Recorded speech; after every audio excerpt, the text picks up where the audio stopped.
All right, so this is really just a test to see if you can hear everything, see everything fine.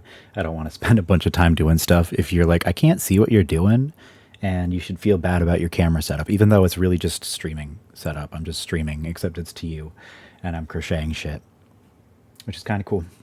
But this is the magic loop that we have to start with. Okay, I've got a ball of yarn on the ground. Doesn't matter, that's just what I do. And I've got the strand coming from the ball of yarn. And this is how we start off all the projects. I swear I can do this in just a couple of seconds. Just gonna take it nice and slow. Pay attention to my hands, listen to what I'm telling you, and I'll talk you through this, okay?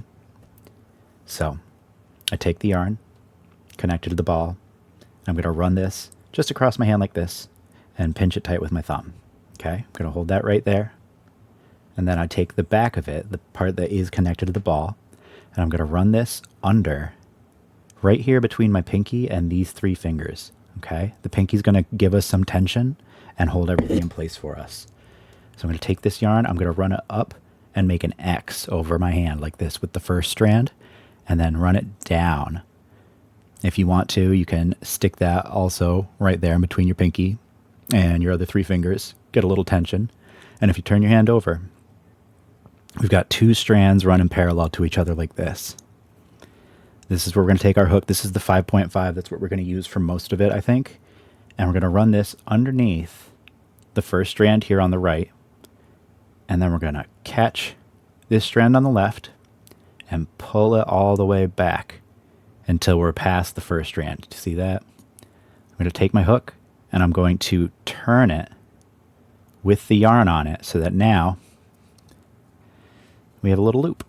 And I'm going to pull that up a little bit. I want this a little bit loose. I'm just going to pull on it a little bit, little tension right there.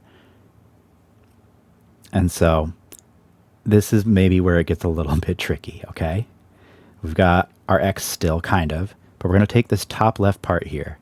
It's going over ring finger, and I want to get my hook under here, grab it, and I want to, nice and easy,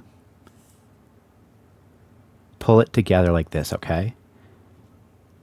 And now that I have everything kind of in one place, I just slide this off my fingers. We don't need to hold anything anymore. It's all good. But I'm going to fish out the yarn that's connected to the ball yarn here. Put a little tension on it, just like you would if you were crocheting regularly. We'll go over that later if you need to. And I'm just going to take the strand that's on the hook and pull it through the loop. Boom. We're done. It's all done. I promise. What you want to have is you're going to have this big circle and you're going to have this strand going down here. If it's on the right like this, just turn it over. Now you have this strand on the left. You got a loop. This is our magic circle. And the cool thing about this is if we pull on this yarn, the little loop closes up. And that's what we want. We really want something that does that. If you accidentally close it up, you can open it again. But it's locked into place. You can do whatever you need.